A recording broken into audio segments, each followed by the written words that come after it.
सर्वेभ्यो नमो नमः। तो दोस्तों, आज हम ईशोपनिषद के 11वें मंत्र को देखेंगे, जो कि कुछ इस प्रकार से है।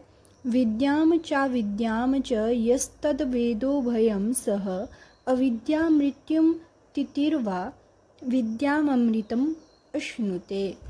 अर्थात यह जो मनुष्य विद्याम च ज्ञान, अविद्याम च और कर्म तत् उभयम उन दोनों को सह साथ साथ वेद जान लेता है, वह अविद्या कर्म से मृत्यु को तितिर्वा पार करके विद्या ज्ञान से अमृतम अर्थात अमरता को अश्नुते प्राप्त करता है।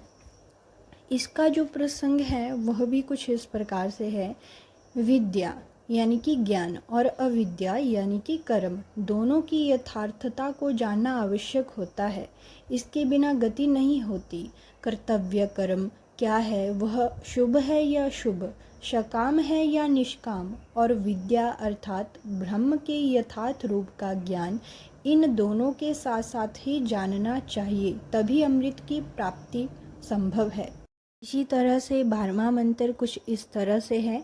अंधतमः प्रविशन्ति ये असंभूतिम उपासते ततो भूय इव ते तमो य उ संभूत्याम रताः। अर्थात ये जो मनुष्य असंभूति विनाशशील देव पितर मनुष्य आदि शरीरों की अथवा कारण शरीरों की उपासना अर्थात सेवन करते हैं, वे अंधतमः अज्ञान रूपी घने अंधकार में प्रवेश करते हैं।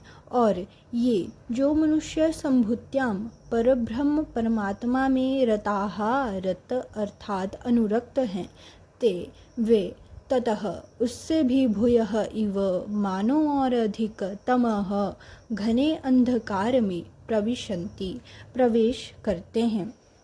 अर्थात इसका प्रसंग है, जो मनुष्य असंभूति और संभूति के यथार्थ रूप को नहीं समझ पाते परंतु उसकी उपासना करते रहते हैं, उनकी अत्यधिक दुर्गति होती है।